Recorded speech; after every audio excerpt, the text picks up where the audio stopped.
services. So you have sort of two ways of looking at it. I prefer the latter, where I have revenue, then I can then develop my organization to transition it. As opposed to the other way around, where you're fiscal distressed and you're trying to meet the current need, but the revenue sources that are declining. Bow tie kids. Right. One of my, so my why. Why am I helping bow tie kids? One, because I believe in what they do, both on a professional level, on a personal level. There are things that I've been through, my family has been through, in terms of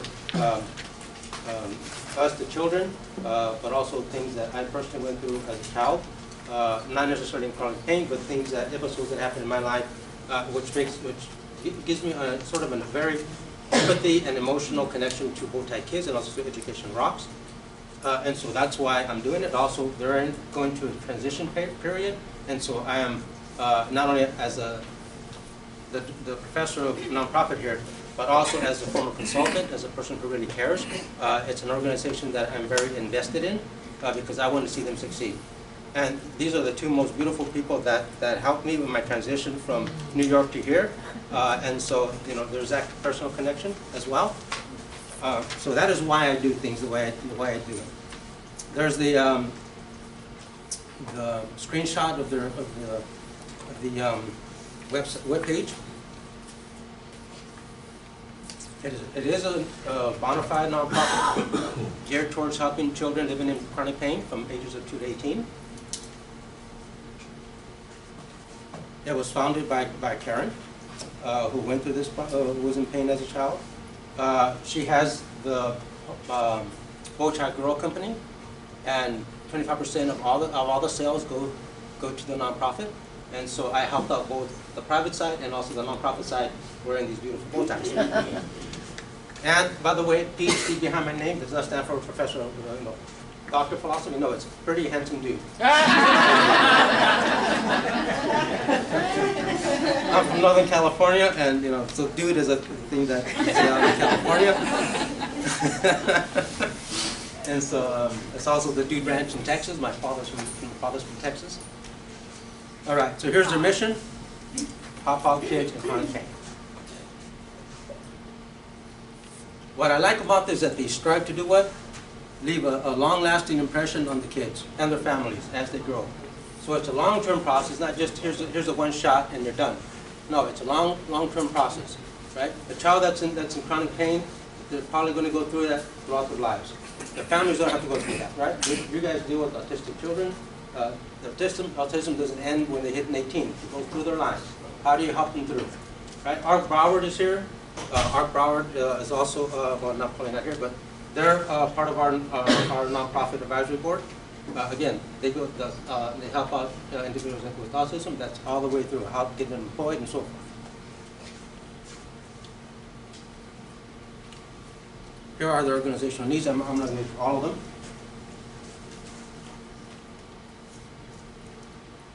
They have the activities that they go through and how to make the mission and the goals. The other thing that I want to say is that I look at, like I said, I look at this as a very integrated process. It's the finance, the service delivery, the children, and then how do you assess it. Here are the principles, the empowerment principles, the activities, their goals, and their outcomes. And like I said, one of the hard things about, one reason why organizations do not get the resources that they need is that they don't measure the outcome. So if you're talking to me, for example, who has disposable income, if the nonprofit and you want sal, can you donate to us? I'm going to say, as a former budgeter guy and also an assessment guy, why should I give to you? What can you show me that's tangible? A tangible benefit that these kids are going to get. How do you measure it? Why do you measure it? And how does it tie to the why? If you can't tie it to the why, I ain't going to give you money. That's just simple. Why? Because I'm a budget guy. If an organization, if a department comes to me, Sal, I need X dollars a month for this project, I'm going to say, what is a tangible benefit that I'm going to get if I give you $5 million to fund that project? How is this organization going to be better? How are the people that we serve going to be better? And if you can't answer that, I ain't going to give you $5 million. Because there's another organization, another department that needs the same amount of money and they're going to have a very concrete way of telling me how they're going to use that resources. So when you look at your organization, is yes, why? How are we going to get there? And then you got to tell me the outcome. How did you utilize those resources?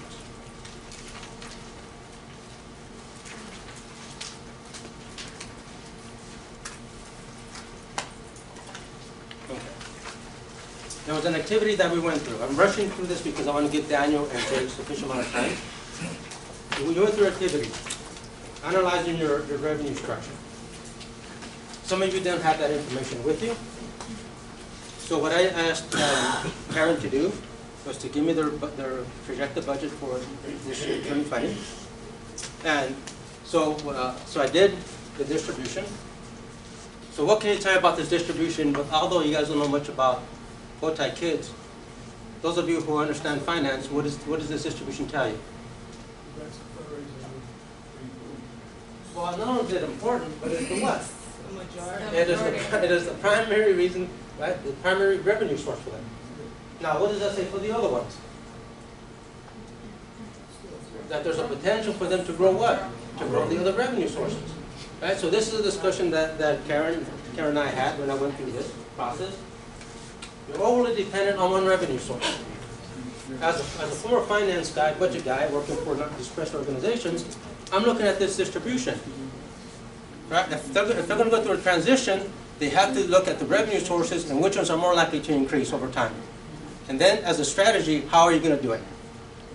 How are you going to tell the corporations what you're giving us is not sufficient? How are you going to get donors like me saying, all right, I'm going to donate X amount? Right?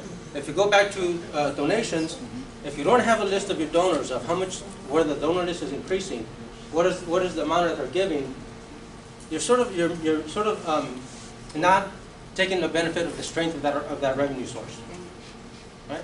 You may have the same amount of donors, but if that donations are decreasing over time, you're going to have to get them to increase their donations, or do what? Get new donors.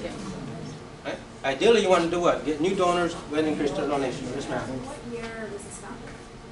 What year was it founded, Karen? So the organization was founded in October 2015, but it's been active for 2 years. Yes, and so one of the things that we're going to do, I'm going to do, and it's pro bono. It's an in-kind contribution, pro bono.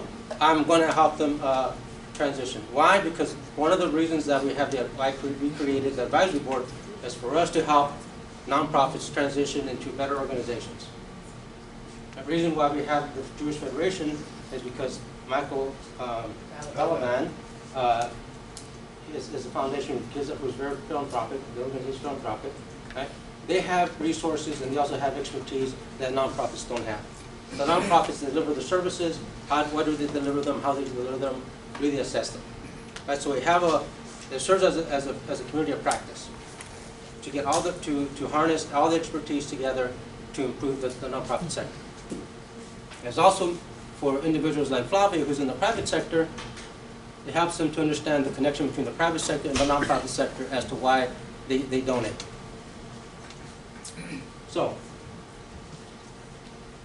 in the budget world, finance world, one thing that I always found annoying when people ask me, what size is your budget? And like it really matters.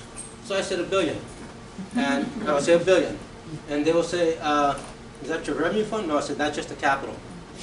So and then I will ask them, my operating budget is $5 billion. Was that include all funds? No, that's just the general fund. That didn't include all the other funds, right? So after a while, they started like, oh, okay. So because to them, like budget size means everything.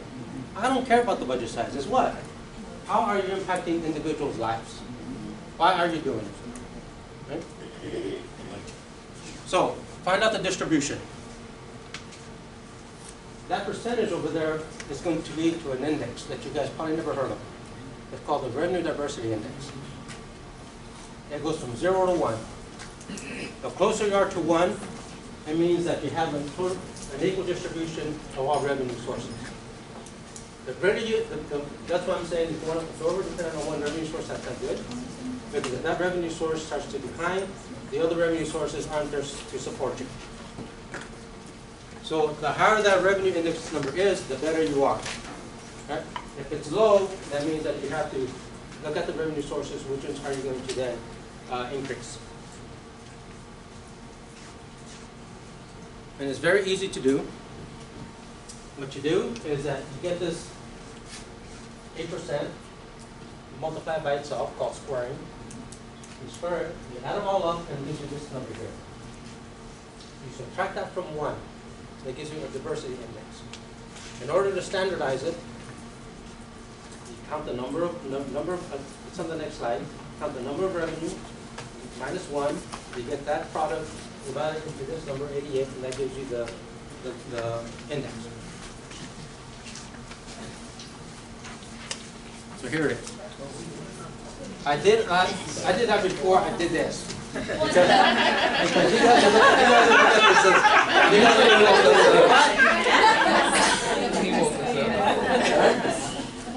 I did that on purpose. Because I didn't want to show you this and you guys said, we're doing calculus. No. No. Yes, ma'am. Do you also look at the cost to raise the dollar?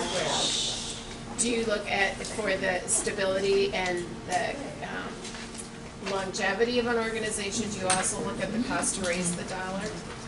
Yes. So I do both. I'm looking at the expenditures, how those are, the assumption of the expenditures, all that stuff, and then for the revenue. But the good thing about dealing with bow-tie kids and also Education Rocks and some of the other organizations, if I go back to that slide about revenue, if I get back there. That's this little slide. I did this, right, because I'm looking at where the revenue sources that I can grow. Because they're going through a transition. If we're going to go through a transition, I'm looking at the revenue yield that we can have. Given that revenue yield that we get, then you do what? Then you look at the services and whether or not you're going to expand them. I don't want to be in a situation where I'm expanding services, I have no way to meet them, right? Because that's going to be what? A disservice to the organization. I'm going to run into the ground. I'm not going to run an organization to the ground. What I'm going to do is up here to lift them up, right? How can we get the organization to transition where they want to be? One way of doing that is to do what? Look at the revenue sources. Where can we grow the revenue sources? To what extent can we grow the revenue sources? Right? And so one of the things that I'm going to do later on is actually having what-if scenarios. And because that's what I used to do with my previous jobs.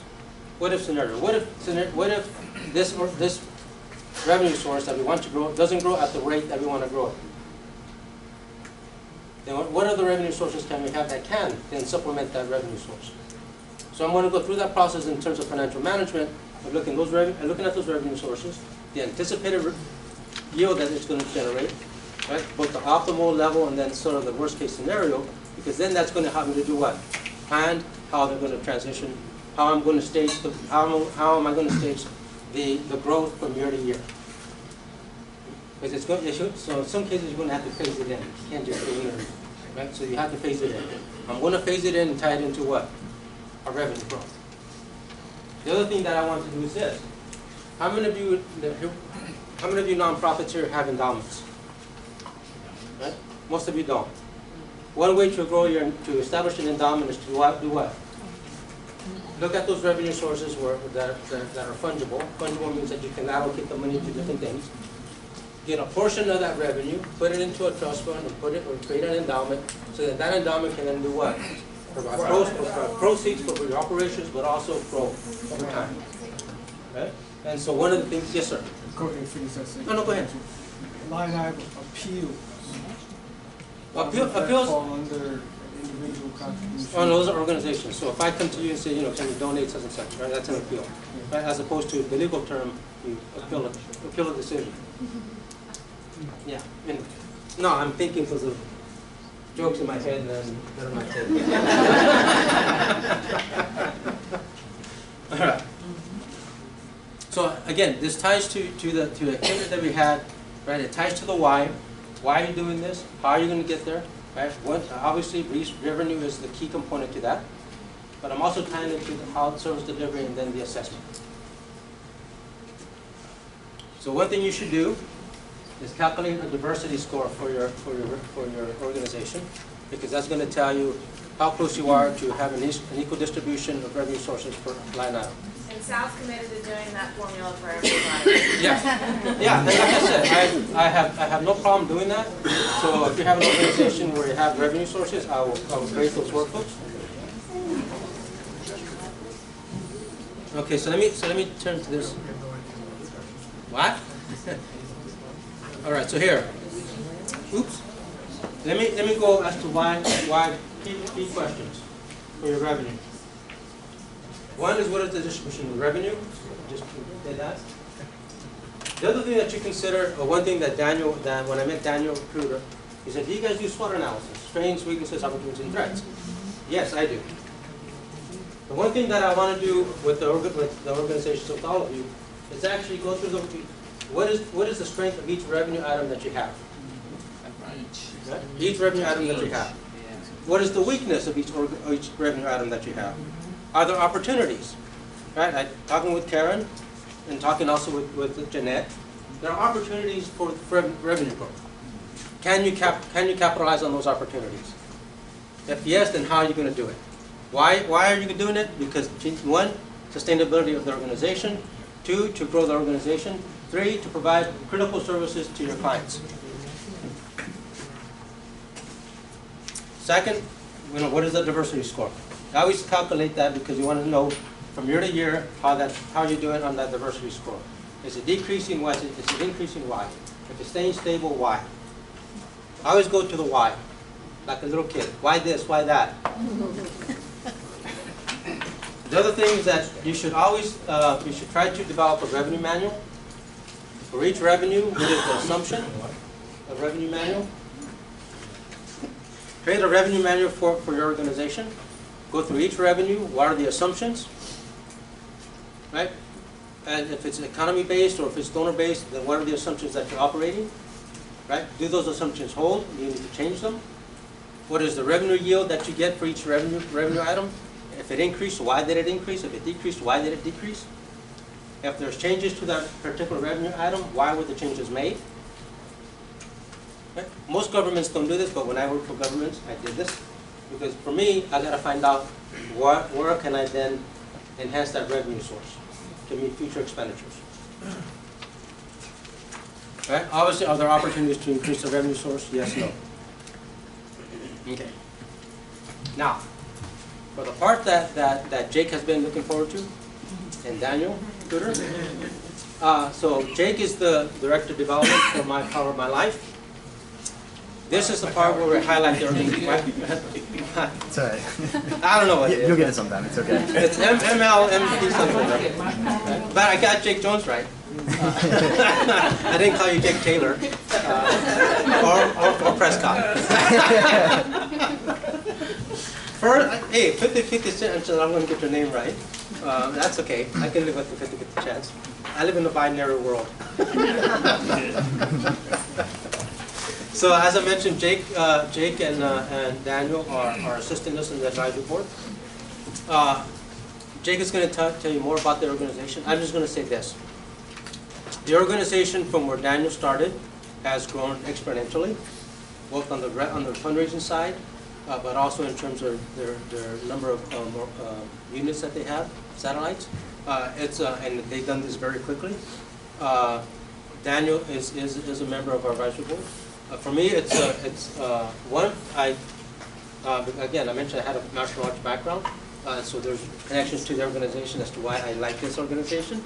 And so Jake is going to come up and he's going to give his part of the presentation, and then he's going to formally introduce Daniel. Thank you.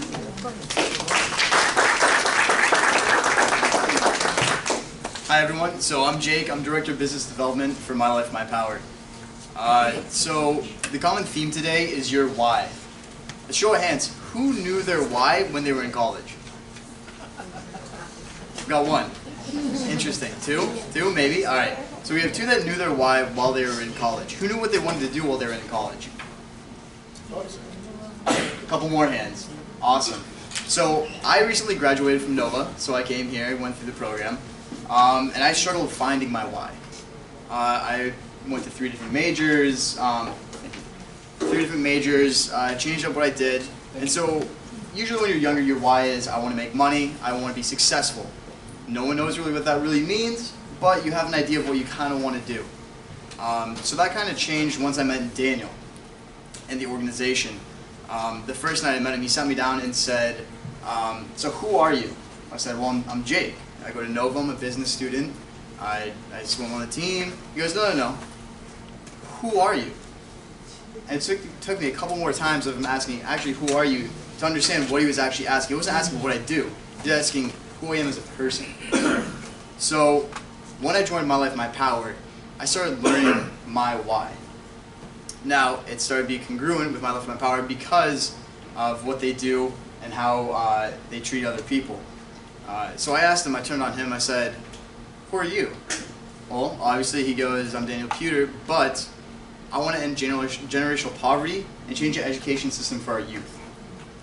Those are two very powerful things. Generational poverty and impacting the youth of tomorrow, the education system. So I started getting more involved with Daniel, and I started really learning what this is all about. Now, I want to show of hands. Who wants to make an impact, a greater impact in society? Almost everyone. Perfect. Who wants to have a more powerful influence, a more positive influence in society with your nonprofits or your organizations? Almost everybody. Perfect. So you guys, who wants to see how we're doing that today? Let's hear a video. All right. Less hands, but still hands.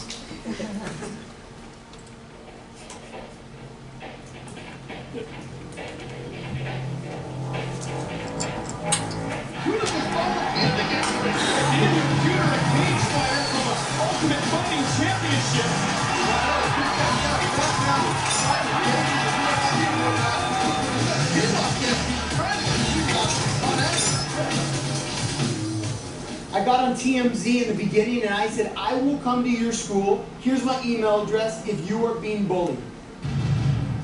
So, why don't we just say, anybody that's getting bullied in the whole U.S.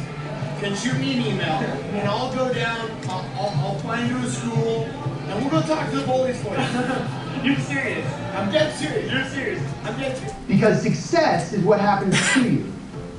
Significance is what happens through you. Defeated mixed martial arts fighter Daniel Pewter doesn't look like the kind of man who was bullied as a kid, but in fact, he admits to it, he was. Well, now, moved by the tragic news of recent bullying-related teen suicides, Daniel has started a national campaign called My Life, My Power. 160,000 kids stay at home every day because they're being bullied at school. 7,000 kids drop out of school every day in America. Imagine a world where we could cut the bullying, the dropouts, the prison population, the gangs, the drugs, and the major challenges that we have in our country and in our world by 50% by doing one thing, which is focusing on significance. Reported bullying episodes at Miami-Dade schools and all South Florida schools are declining. And it might be partly due to programs like this one, My Life, My Power. It addresses the dangers of bullying and other negative behavior. My life, my power. So is that about the whole message is take charge of your own life and that's where your power comes from? Correct. My name is Thierry Jimberi. I am a Burundian and I am actually working with young people with My Life, My Power programs. My life is my power. As I'm living today, I have the power. Today, I can do anything. So to be able to see my perception now, my perception on life is how can I be grateful for everything? You're significant because it is what happens through you every single day on how you make an impact to fight for our future.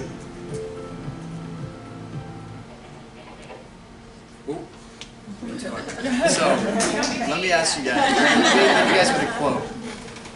So, helping people doesn't necessarily solve problems, but solving problems helps people forever. This is a wise man once told me this. I'll say it again. Helping people doesn't necessarily solve problems, but solving problems helps people forever. Now that wise man is also a WWE Tough Enough champion, undefeated MMA fighter, author, and mentor to me, Daniel Pewter.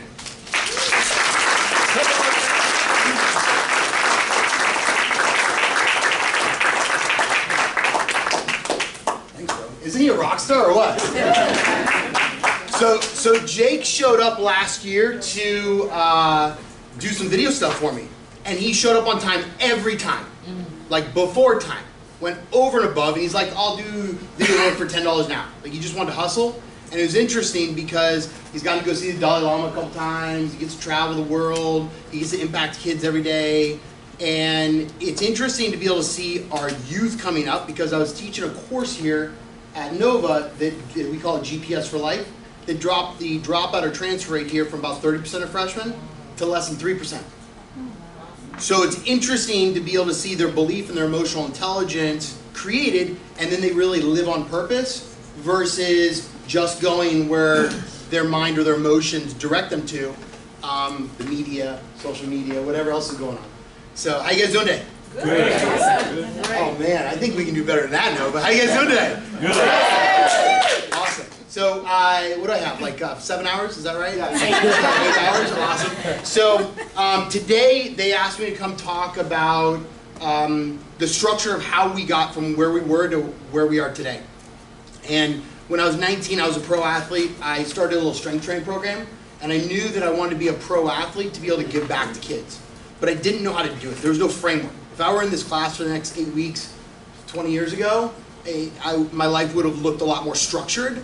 And so once I became a pro athlete, I started looking at how do I structure things, but how do I make money? Because if I don't make profit in the nonprofit world or any world, then I don't have money to grow and hire the right people.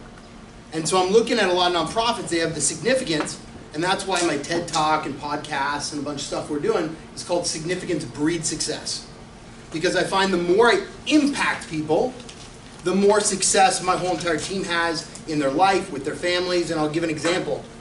We started our school system 2 years ago, and I'll jump forward and then I'll jump back to the beginning.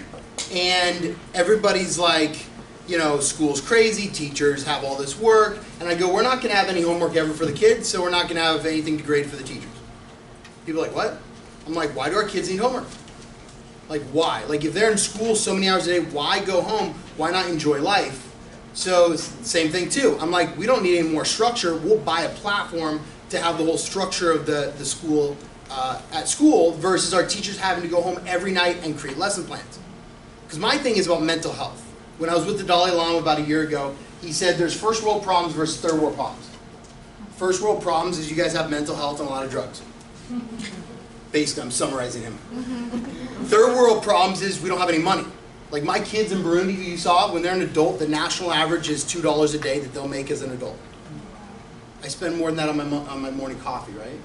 And so I think it's really interesting to be able to see our youth like Jake growing up, working their butts off, living on purpose, and really looking to make impact. But because he makes more impact, he not only meets more people and builds more relationships, but he also gets to serve communities and he gets to make a living doing it.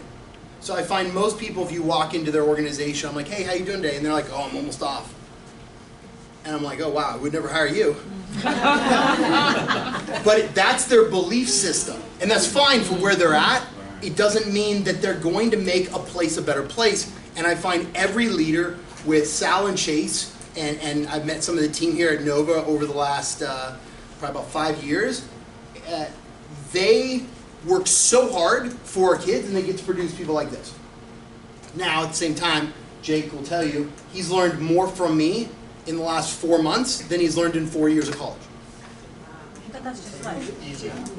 But that's because he gets up and he works 18-hour days some weeks, 7 days a week, meeting from the biggest celebrities in the country to somebody just said he peaked. They're like, oh, you just met Dalai Lama, he peaked.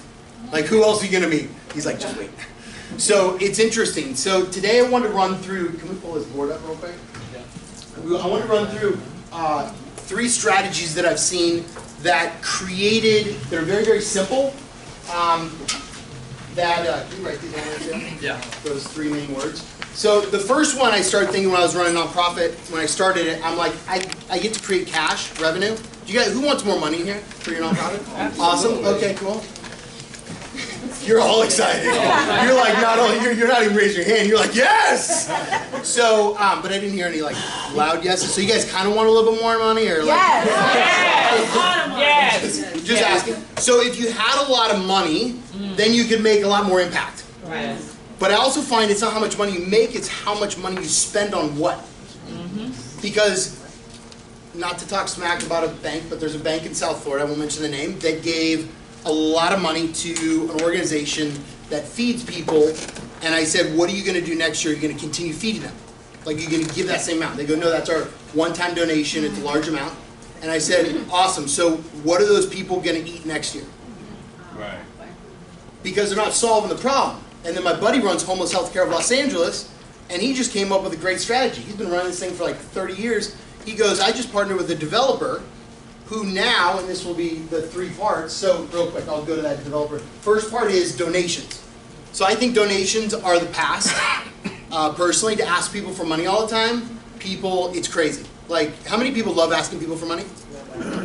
Wow, 2 people. I have 3. Okay, cool. 4. Yes, double-handed. So I find I've been around some very unique, wealthy individuals, and they get hit up all the time. Asking somebody for $100, so I'll give you an example. One of my dad's really good friends, he's a big guy in LA. He does an event every year, and 50% of the money he raises go to running the event. So it's an average. It's you know, and I look at this and I'm like, you're spending hundreds of thousands of dollars producing events, when let's take the $100,000 and put it into the next step, which could be actually creating a product. Or that's the third one, huh? Yeah. Creating thought. Let's go to the third one real quick. Creating product, service. So I found that Jake just did an event with Dalai Lama. He blessed a bunch of wristbands, these little things, and we sold them for $100 pop. And in 5 days, we sold $50,000 worth. So I told him, hey, if we send you back over, we got to make it make sense, and we got to make some income off of it. So I looked at how do I create a product or service, and what I find is I love services, specifically more than products at this point, because with products there's a lot of distribution, there's a lot of challenges that come in it, like Tom's Shoes. Right. Great platform, right. But one thing I've heard from it, nothing bad, but one thing I've heard is when they gave 50,000 pairs of shoes or whatever the number was to a city in some country at once, it put the whole shoe business out of business for a larger period of time. So he's trying to solve a problem, but he's really making a bigger problem. Because it doesn't just put the local shoemakers out, it puts the distributors, it puts the whole entire thing out for, let's say, a year. So it's an interesting thing on, we think we're helping people, like my buddies build wells, and if you guys do this kind of stuff, I apologize, but I just hear what I hear on the back. My buddies used to build wells, and then I'm talking to some other friends, like, oh, this is great. My buddy goes, not necessarily great.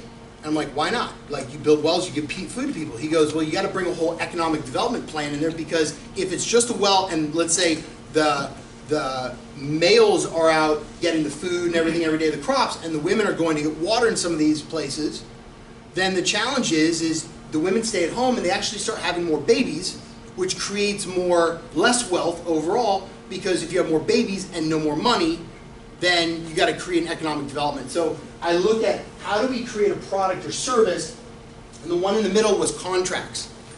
Was it contracts? There was something else. Look at your phone. The grants. The grants. Yeah. So asking money, grants, and products and services. So I like grants, but I have a big grant from the Children's Trust right now. Anybody know the Children's Trust? Yeah. They're amazing humans. My challenge is I only bring in, let's say, for one of my mentors from my after school program, I can only pay him $15 an hour. So I look at how do I bring in the best humans, but if I get 15 and I have to give him 15 and there's no margin there to play with, then who's going to calculate all the accounting, who's going to do all that stuff? So it's challenging to grow. If I pay out, let's just say I lose money every year on that grant. So I get to go raise money from somewhere else, or bring in money to offset it, right? Which is fine, because but it's crazy, it's 5 years, which is nice. So I used to go from like, let's go donations, which I was like, after a while asking people, I'm like, okay, I'm gonna burn bridges and not put big deals together long term. Then I went to grants and started to apply for that. And what I found that makes sense is products and services. And the service that we do is we have a couple parts. Number one, the White House contracts me, for instance, to train cops and teachers around the country on how to love themselves. So the belief in emotional intelligence, a year ago, I became a deputy sheriff in St. Francis County, Arkansas, because I've seen a lot of, anybody seen negative publicity on law enforcement? So I'm working in every neighborhood around the country. Like I grew up with a bunch of Asians, so I was a special ed kid at the lowest 1 percentile in reading in the country, with 90% Asian in Cupertino, California, home of Apple computers. And then I grew up and then I lived in LA, and then I lived in Arizona and Texas, and now South Florida is my favorite. And I look at, there's so many different people, and I actually moved here on purpose because I love the beaches. So I specifically went across country, state by state. And so I look at how do I do this to the best ability. So what we did last year was, so we were doing all these contracting with White House, and I spoke at Quantico, Virginia, and I was doing all this stuff with teachers and teachers union school districts. But the contracts were so difficult, and the span of time from when my cash flow, I had to do the contract, do the service, get paid. Some contracts with one, I was thinking last year, is probably like 120-day, billing after I did the service. So I'm like, how do I grow on that?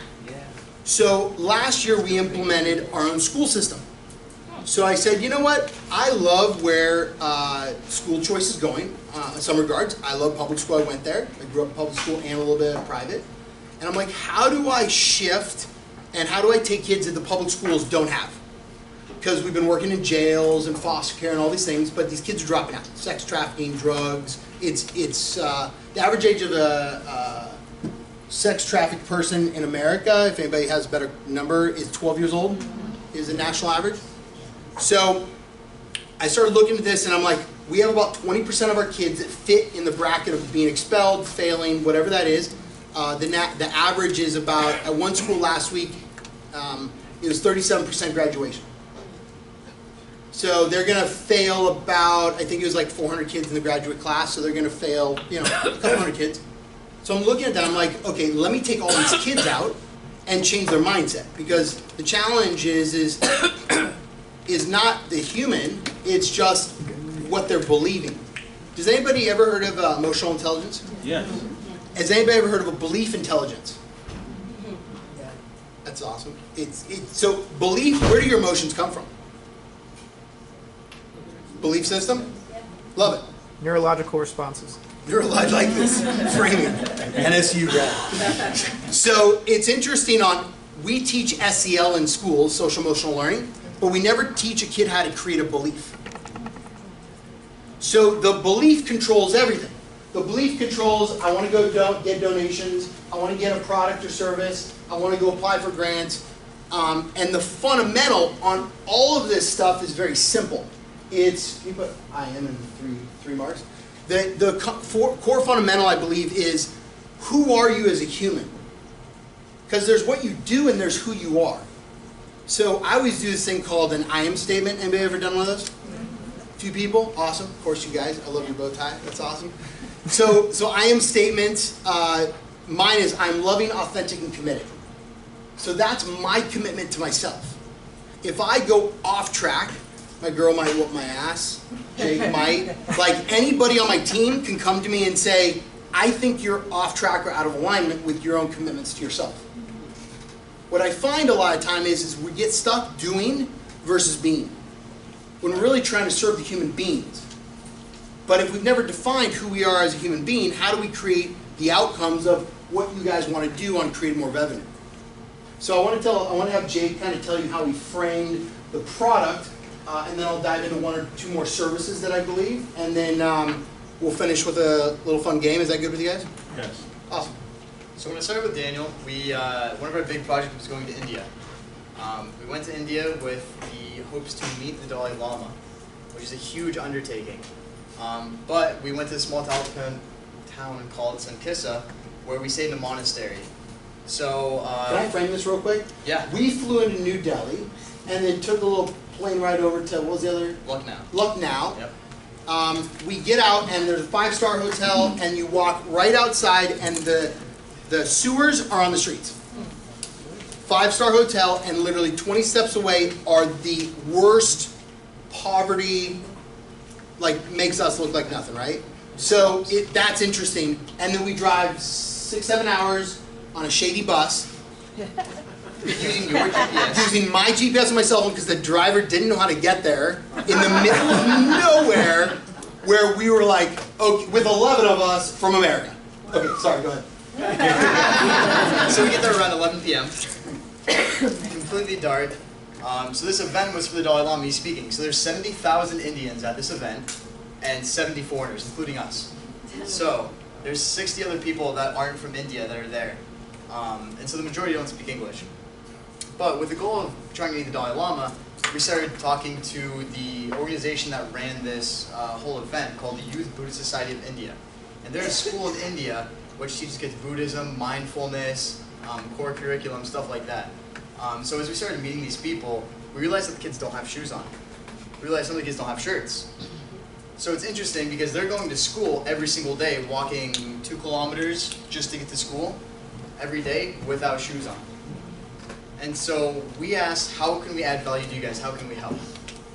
And so we decided to build a partnership with them, where our main goal is to be able to build container homes to have people like us go over there. So when we stayed in the monastery, barely any running water, drink out of water bottles completely, and the tablets in the water bottles because it comes from another town we don't know.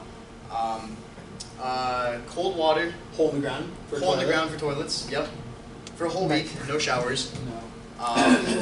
So we want to see how we can have people come and make an impact in this community while still being comfortable, while still wanting to go there, right? Because that's not necessarily flashy as going to a monastery for a week and not having any of those bare necessities. So we decided to create a partnership with them. And through that partnership, we got to meet the Dalai Lama and talk to him for about a couple minutes, which is huge, because usually it takes a couple of years to be able to meet him, even if you have a name. 4 years probably if you have a name. So we got to meet him. So we came back to the US and started mapping out everything. And so that's when we got the invite from the Dalai Lama himself to come to his home in Dharamsala, which is still in India. So we went back to Dharamsala, but he was sick. He was in Delhi, we couldn't meet him. So we took a whole team there to be able to meet him and talk to him and discuss possibilities, and he wasn't there. So we went and met all YBS, and we came back, and so he invited us a 3rd time because he wanted to actually get to know us and our mission. So this time, Daniel goes, "You're going by yourself," which I went, crap, because I'm going to India, halfway across the world, all the way by myself. He had a prior engagement in San Fran. So I figured, he goes, "I want to sell bracelets though to be able to build a new school next year. And then through that school, we're going to sustainably fund YBS every single year and help them." So it's more a long-term solution than a short-term. So I said, okay, how am I going to do this? So I got into the creative problem solving. So I've been watching a couple of people on YouTube, and I thought, if we can get one of them to just say something about what we're doing as a company and have our product, that can help us tremendously. So through Daniel's connections, I got with a group called Yes Theory. I don't know if any of you know them, but they have about 5 million subscribers on YouTube. So I wanted to tackle this problem creatively to where we get our name out, but we also solve a problem for multiple different people. So it solved a problem for funding, it solved YBS's problem for getting sustainable funding. So lo and behold, they came with me all the way to India, and we got to speak with the Dalai Lama. We got one question for about 80 people. We got one question out of the whole group.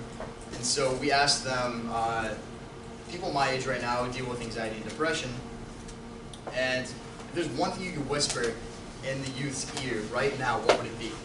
And so one thing he said was, that really resonated with me, is to focus on other people and not yourself.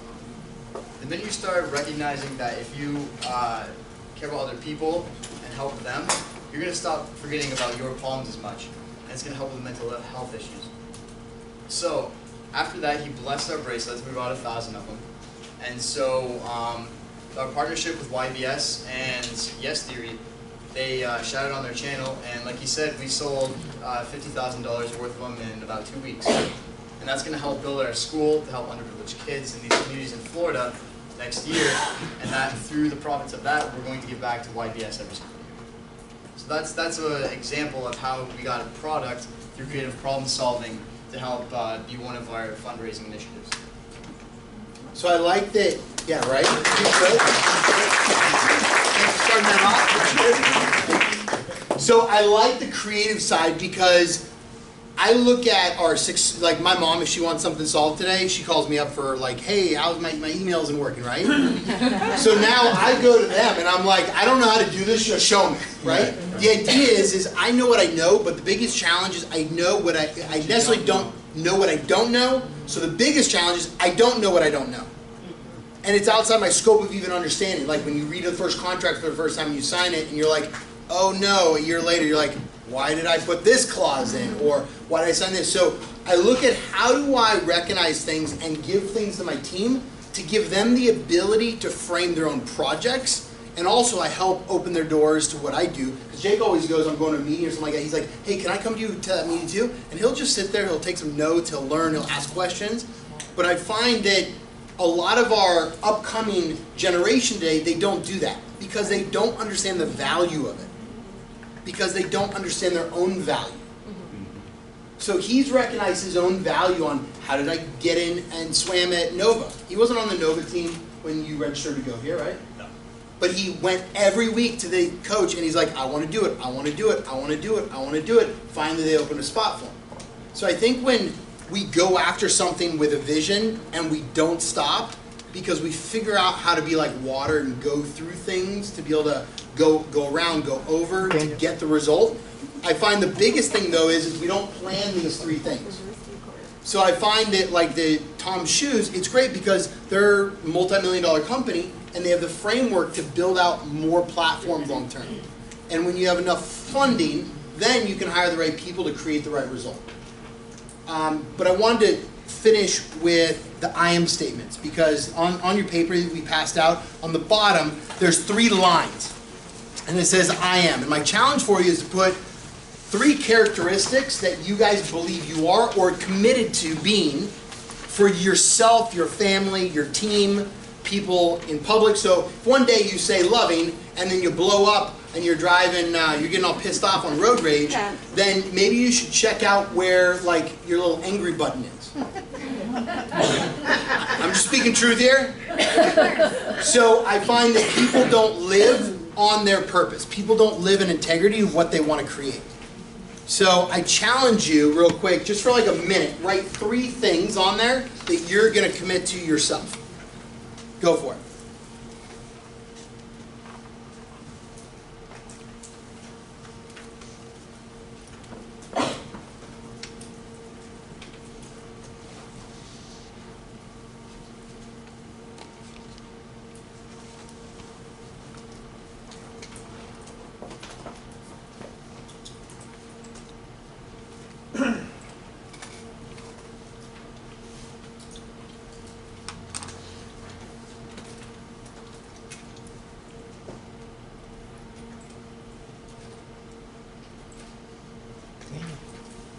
Daniel.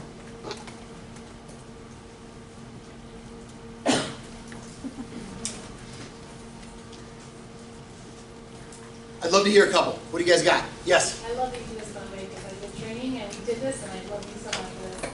I am caring, passionate, and joyful. Nice. I love it. Caring, passionate, joyful. Yes? Hardworking, honest, and kind. Love it. Awesome. You ever lied to anybody? The what? You ever lied to anybody? Yes. Thanks for being honest. It's always that person that says honest, and then I check them, and then some people say they know I never lie. I'm like, oh, okay. Cool. Thanks for lying. What do you got? I am inspiring, dependable, and innovative. Nice. I am marvelous. I am funny. I am optimistic. Love it. I'm loyal, tenacious, and nurturing. Amazing. Who else? Men. Oh, you see all the women were they're like, we're going to be vulnerable today. Men are like, oh no. So this is a challenge, women and men. Think about this. That's true. Men, if we don't become vulnerable with people and ourselves, then what's going to happen in our lives on connecting to other humans with the work that you're going to do? I like this.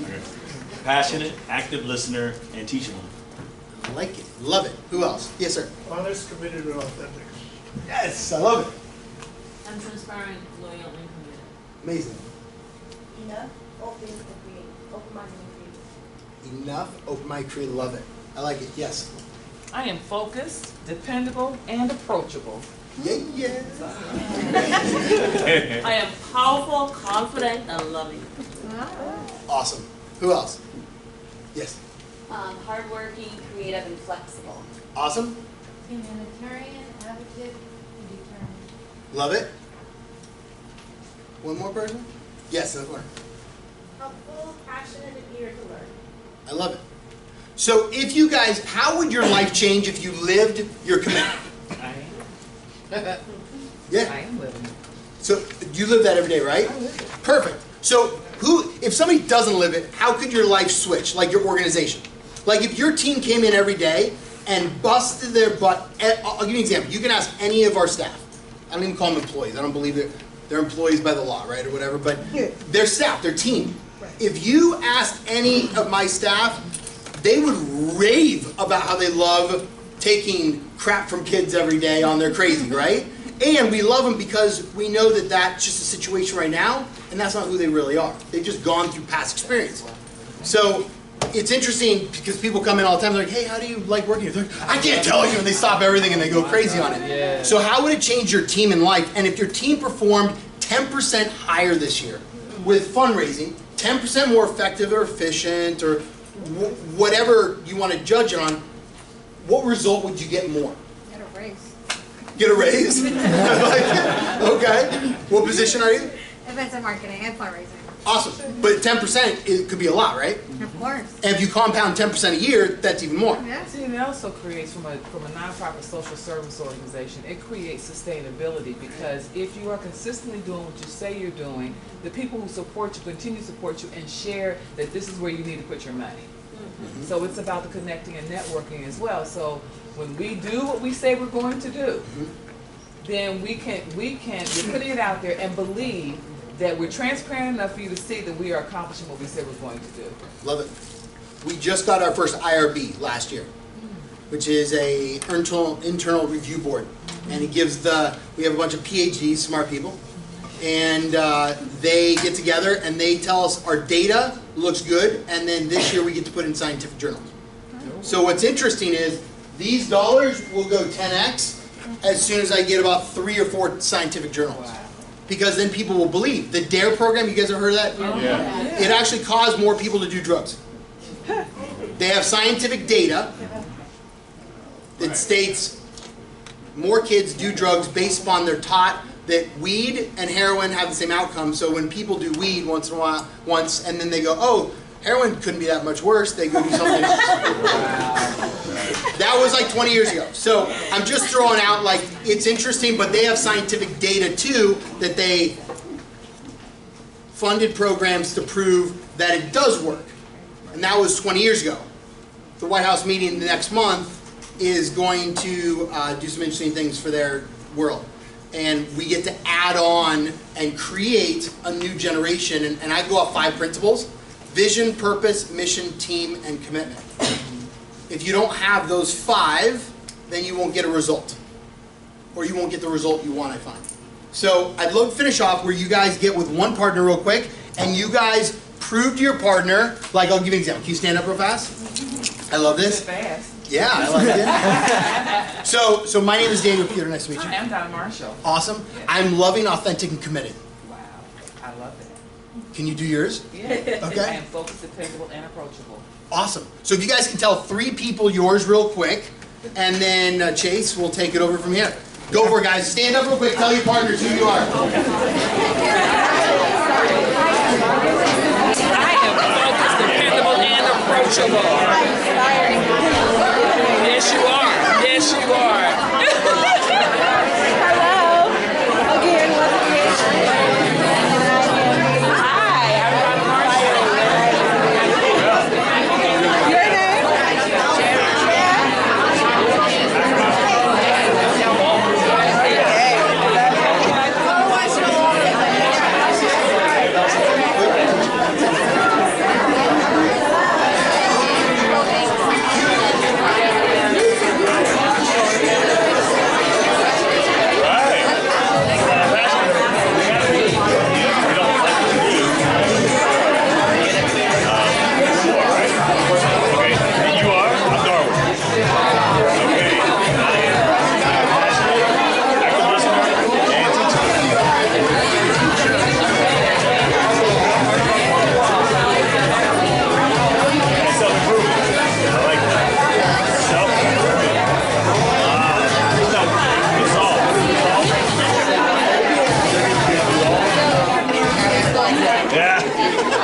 Hey guys, you guys hear me clap twice? You guys hear me clap 3 times?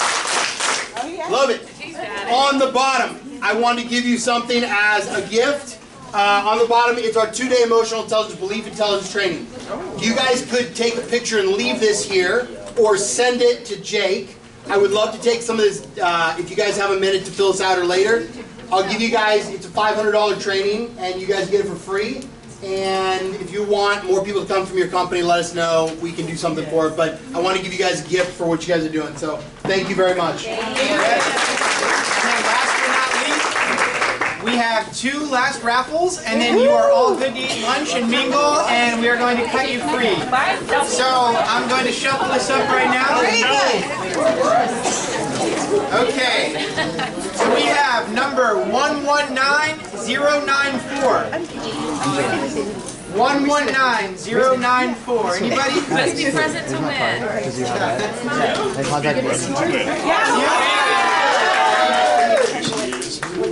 Awesome. Sounds good. Will you give us 2, yeah? Yeah, thank you. Here you are. Thank you. We got 1 more. Thank you so much. Here, I'll give you my card. Congratulations. Okay, you want to read it out? I'm going to read it out. Okay. 119086. Great. All right. There you go. Okay, thank you all for coming. It has been a pleasure. Awesome, We will see you all next week. Lunch is exactly where the breakfast was. Feel free to ask us any questions, and we will be following up with more information in the coming week. Yes. And please eat, you guys. Sure. Thank you. I will be here next week, but I'll be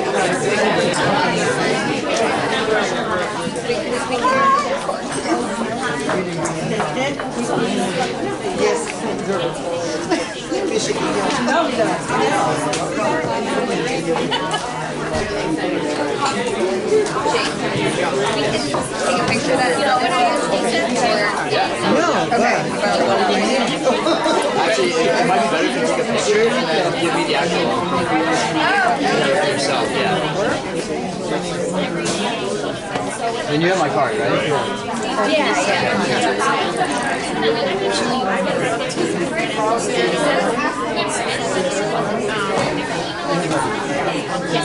I've done a ton in Miami.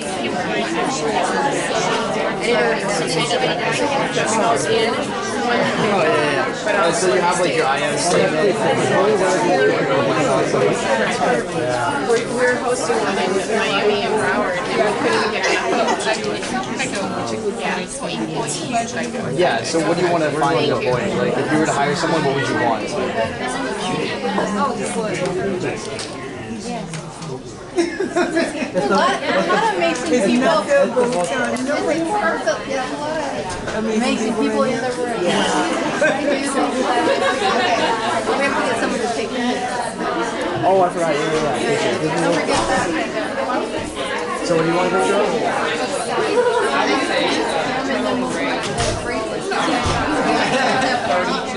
I don't have one on, but...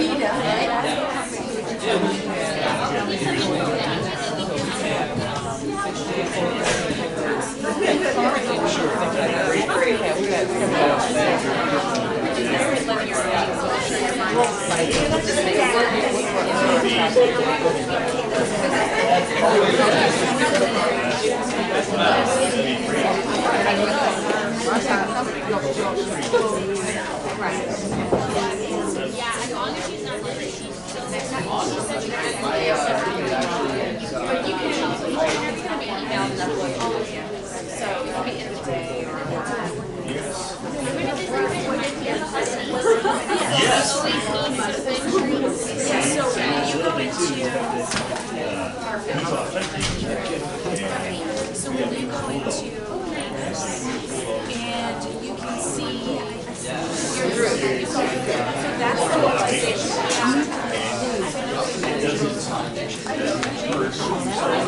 And that's what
Thank you.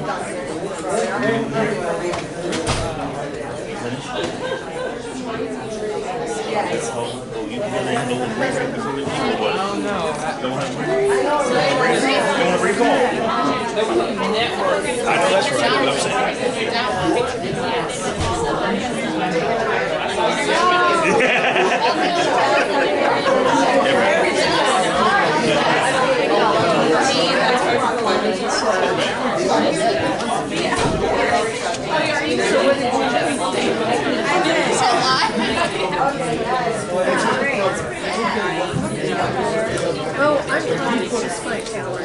Oh, wow. I am very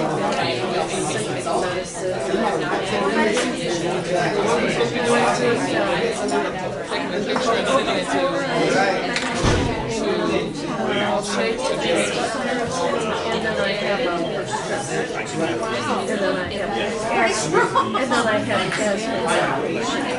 that I take every week. So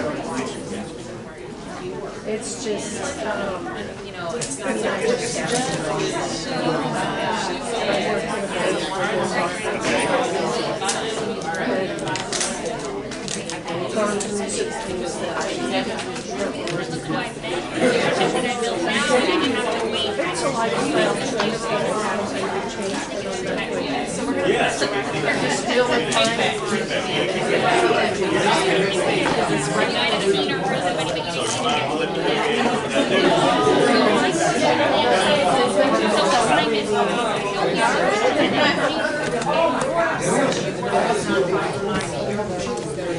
Hey, Mama. I don't work for no. I work for this.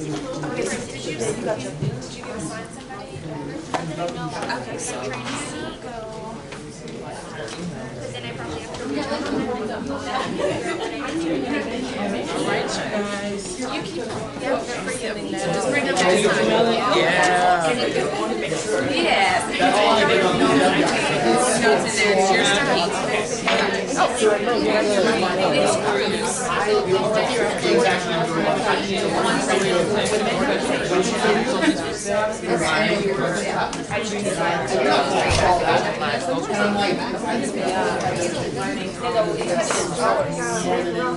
I think from now on, this one on.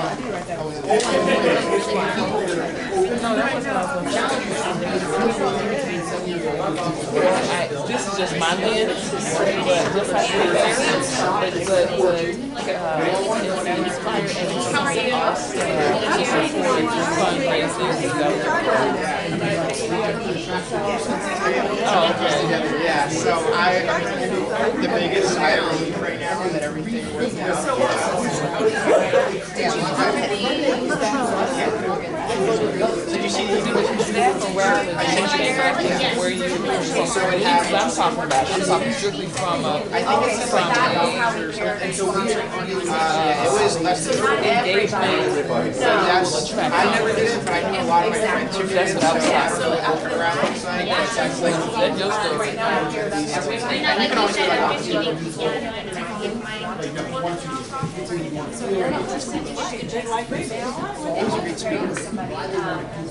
I know a person, Jake. Yeah, so Jake Jones, his buddy, was one of my really good friends in undergrad. We actually went to university together, and now he graduated and worked for Daniel. I ended up doing this, so we kind of bring that's great. Nonprofit space. I'm nonprofit space. It's like, come on, bring you. I was like, let's do something. I've been over their house a few times. I've never seen one of them speak. So like that was maybe my first time to speak.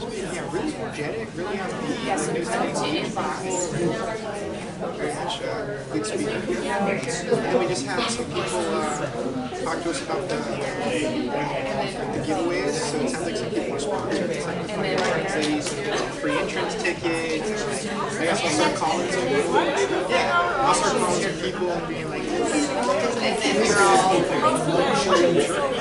That's the conference. No, we that's just did it because some guys have been having laptops and there's some products somewhere. Yeah, we're like, yeah, and then we found tickets and some $5. We're like, that's whatever came up. just upload into the show and all these things. That's why you should have. That's good.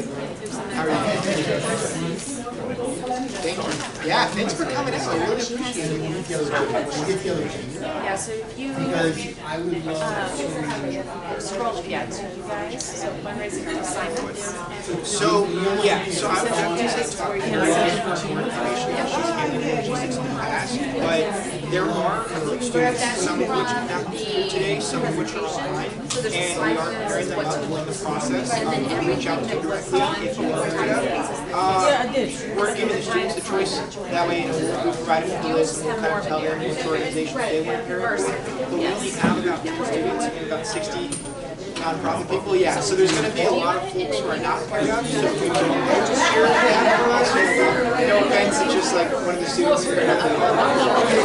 We'll move on up to date. Once we get in touch with all the students And we're going to also here put to the make sure live that we option too. You want to go back to yeah. Absolutely, absolutely. But hey, thank you so much for coming out. I will see you next week. Thank you. And then, yeah, any questions with the class or with the... No, as far as picking up students, what is it? They've already prepared. Okay. So, but I know that there were a couple of people that mentioned they were like a student. Right. I know. Yes, we have a lady in Saudi, and she currently works at a travel company, and then she runs it herself, and she joined because she's interested in pursuing nonprofits, and she actually just asked us if she could volunteer, so maybe she's not a full student, but she is looking to. Oh, awesome, yeah, because I think she's very much looking to get her feet wet into the nonprofit world. Works? All right, thank you. For you, little safe groups.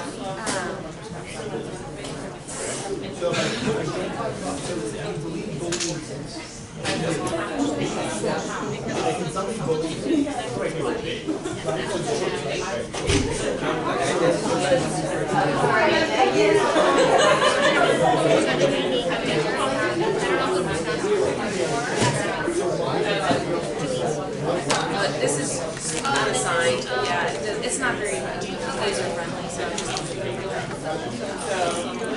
Okay, so part of my work. So fun. You're welcome. Super cool. Yeah. So perfect. So you work with that, and then you use it here to communicate with them. I'm gonna get their contact. And so you said that you were telling the student that you're gonna be posting like an example. I know you posted the presentation. One of the slides on that says And I'll be able to follow that format. yes. And then any questions? Right, and then you'll upload.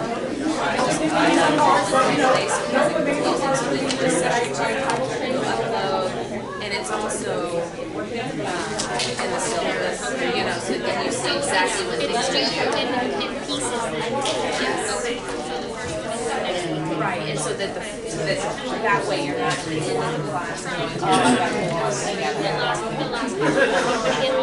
All in one, you'll do like the executive summary, you'll have your MCs or DNS like that, and just have time to we do some presentations at the end, but more about so what we're going to start with on next session is that's what we're going to present in class. So we really won't have a whole lot of Okay, if I have any questions, I'll email you. I saw your office hours, but I don't work with my schedule. I work 7 to 6. Okay. I can always.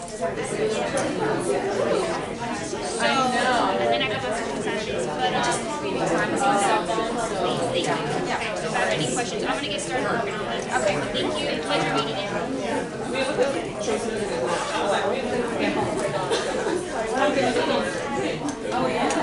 I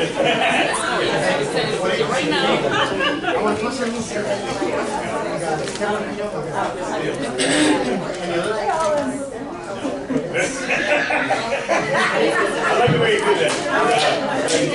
I mean, you don't, like, I don't do and like, there's absolutely no kind of dress code.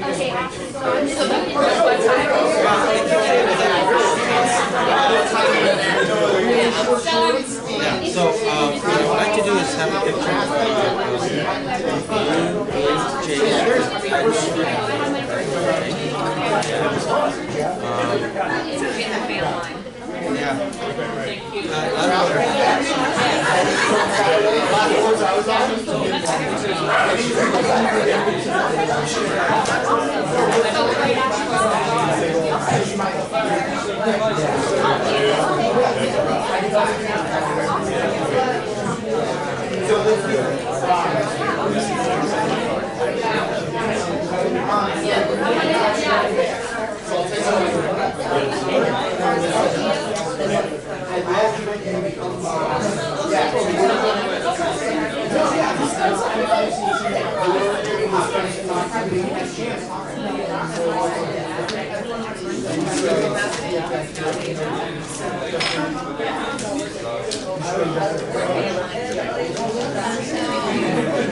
Do they only have salad? No, they have the sandwich. I was like, dang, they cut out the food.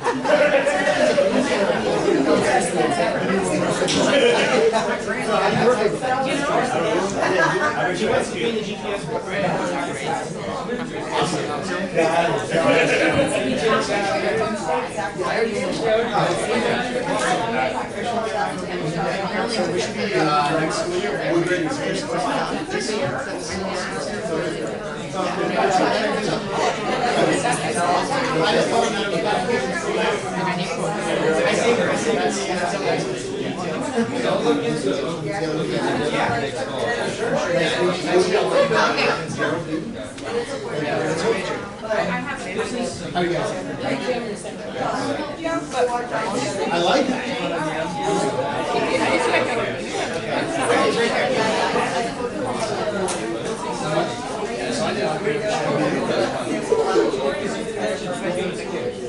Yeah, so my favorite professor is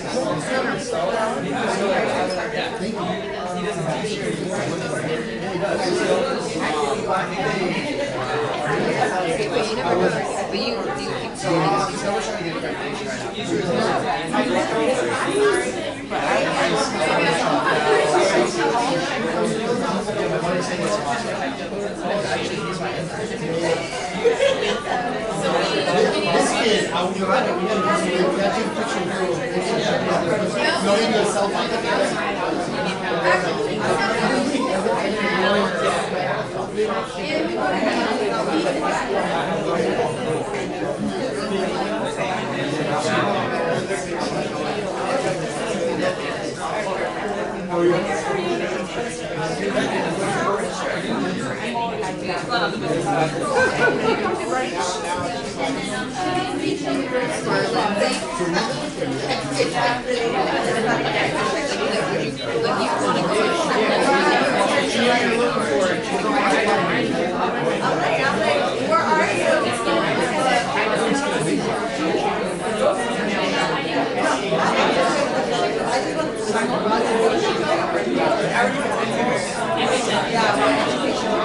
All right, Brenda.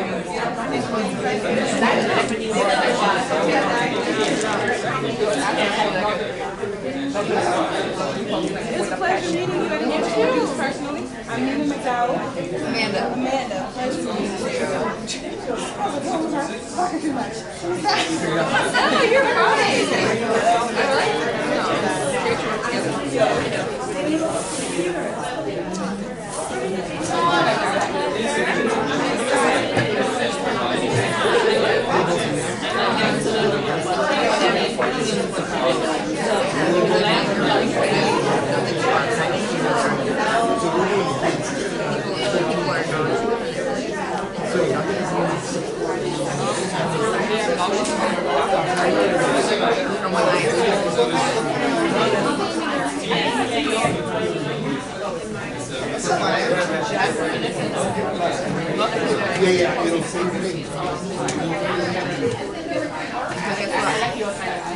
How are you?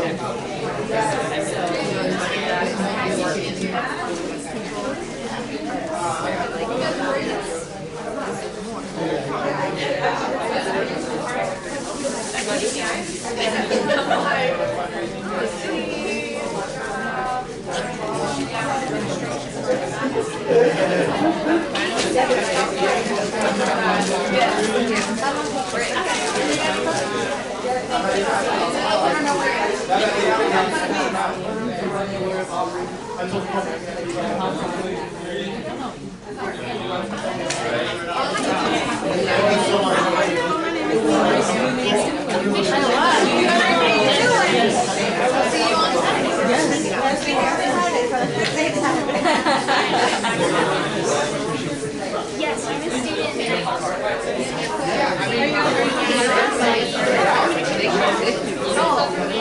Are you? I'm on Miramar, so I'm in this area. Yeah. Del Rey. Oh, driving. Oh my. Pit stops all along the way. I see from you.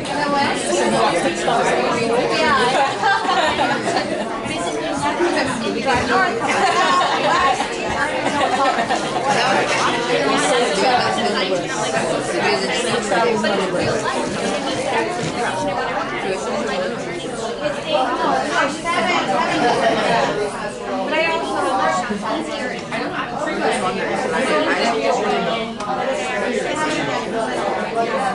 And then next, I didn't get a letter. Nobody I didn't get a notification.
Well, see, I have work to do. You guys get to mingle and I have work. Like, I gotta go through some stuff now. I gotta do my... Next meeting, yes, see you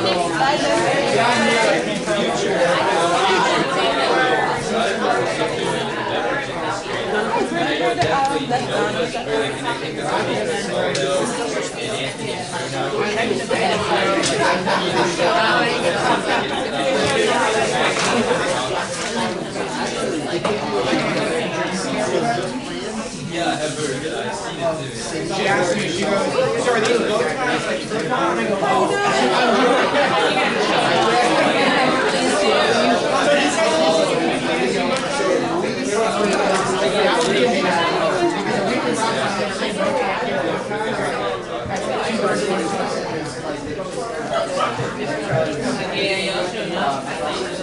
Yeah,